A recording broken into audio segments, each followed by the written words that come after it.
FM 89.1, Radio Universidad. En este último tramo, donde queremos conversar acerca de lo importante, acerca de las cosas que ocurren a nivel mensaje, también post-electoral, a 48 horas, ¿no? Nada más del resultado. Y está en comunicación telefónica Florencia Galcerano, docente de esta Casa de Altos Estudios. Hola Florencia, ¿cómo estás? ¿Cómo estás, Cristian? Un gusto saludarte a vos y a todos y todas por allí. Flores es docente de Industria Cultural y Cultura Popular y también de Historia de los Medios en la carrera de la licenciatura en Comunicación Social. Es alguien que trabaja muy bien todo lo que tiene que ver con el sentido semiótico, con la iconósfera y con aquellos metamensajes que tiene la cultura, ¿no?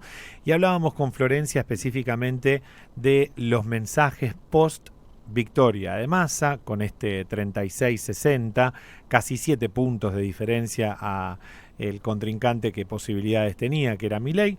El descarte ya de Juntos por el Cambio, ¿no? Que es algo obvio, quedando en tercer lugar, muy relegados y con mucha diferencia.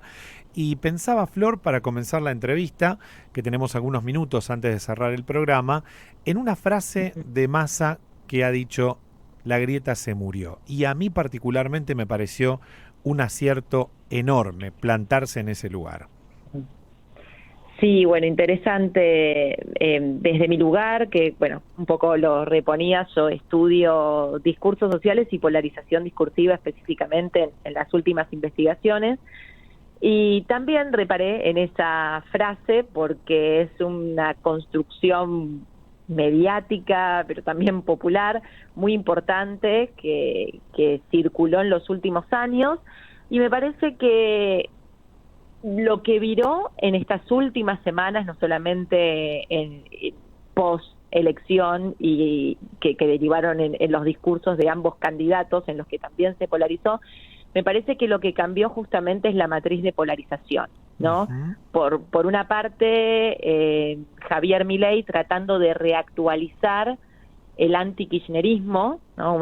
Pero una lógica de atacar a una autoridad política, al adversario, y una lógica más que de atacar, de eliminar incluso, ¿no? Porque lo dice explícitamente, ponerle la tapa al ataúd. Y por otra parte, el candidato que convoca a incorporar a ese otro y a negar ese clivaje de dicotomización, ¿no? Esa dicotomización, kirchnerismo, antikirchnerismo, no existe más. Me parece que otra polarización que se activó cuando muchos pensaron que eran cambio, continuidad, kirchnerismo, antikirchnerismo, me parece que fue el voto bronca, por un lado, anulado por el miedo de mucha parte de la población a que gane un candidato que directamente está pensando en la posibilidad de eliminar derechos, aunque ahora lo niegue, ¿no? Que haya retomado la palabra derechos y que no venimos a eliminar derechos, cuando en el discurso anterior Milei había dicho: donde hay una necesidad nace un derecho. Es una frase aberrante, ¿no? Uh-huh. Que directamente impacta y va a buscar directamente la frase de Evita.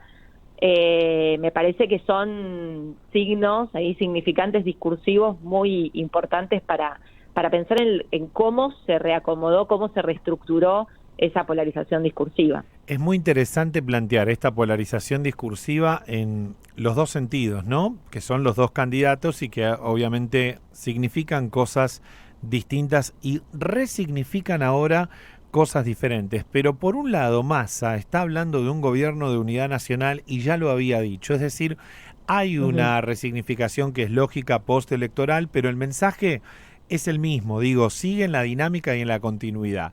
Ahora, Milei se está reestructurando a más que un gatito mimoso, parafraseando a Breckman, a un gatito un poco asustado, ¿no? Reculando tanto en sus propuestas. Y la sensación es que el viraje fue muy inmediato y radical, ¿no? Es como, es difícil para un candidato que propone o que basa el eje de su discurso en la eliminación de la casta y que directamente atacó no solamente a los adversarios políticos, sino a muchos de los sentidos más profundamente arraigados en la idiosincrasia nacional. Totalmente. ¿No? Nacional popular, pero sobre todo nacional, ¿no?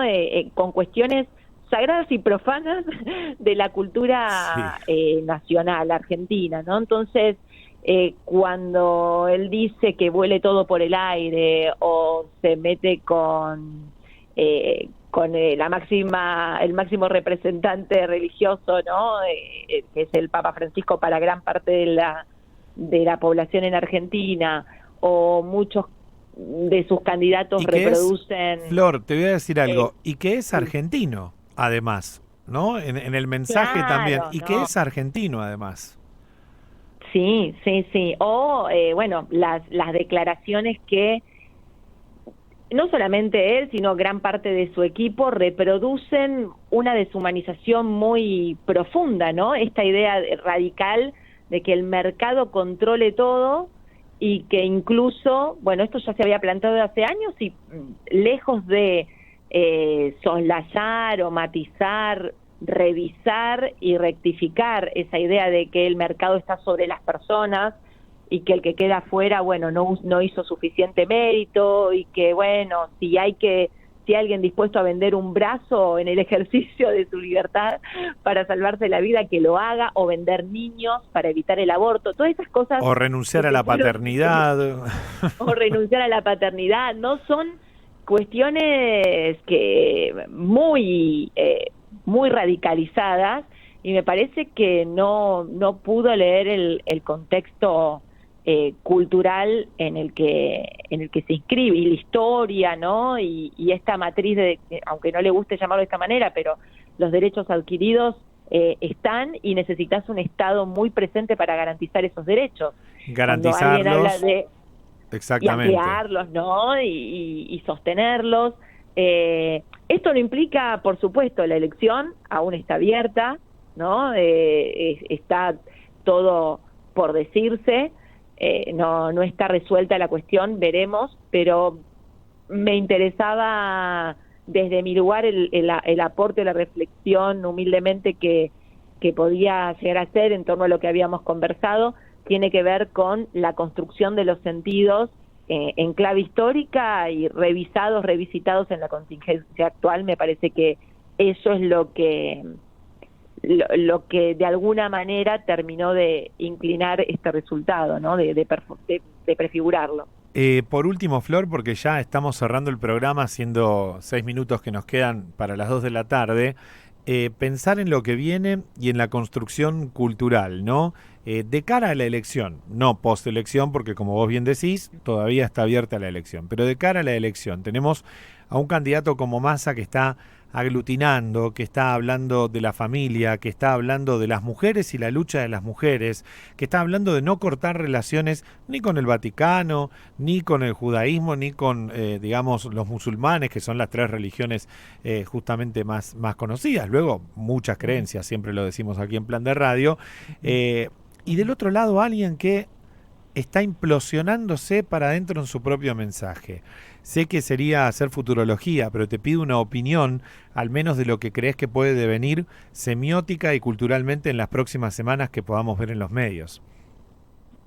Sí, a ver, es raro, no me animaría a aventurar resultados, pero creo que sí, lo que me animo a decir respecto de la configuración de discursos y el entramado del tejido cultural, y en esto que destacás, ¿no? Hay uno de los candidatos, Sergio Massa, que está en su discurso decidido a contener, a cuidar, a integrar, ¿no? A unir, y por otra parte, en el otro polo del discursivo, está la antinomia de un candidato que explícitamente plantea eliminar a una identidad política muy importante y vigente, que aparte ha renovado votos de representación en las últimas elecciones, y eso es complejo. Y por otra parte, me parece a mí que no sé si pueden activarse linealmente en términos de análisis de la política electoral, ¿no? No sé si le alcanza a Javier Milei, como él está planteando o sugiriendo, tratar de realizar acuerdos con la cúpula o con cierta dirigencia.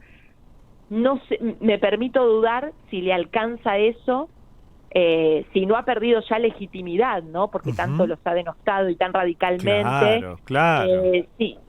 Si le alcanza eso... Nunca habló de diferencias, siempre habló con mucho desprecio y bronca de los demás. Sí, y de eliminación, ¿no? Y de una oposición radical.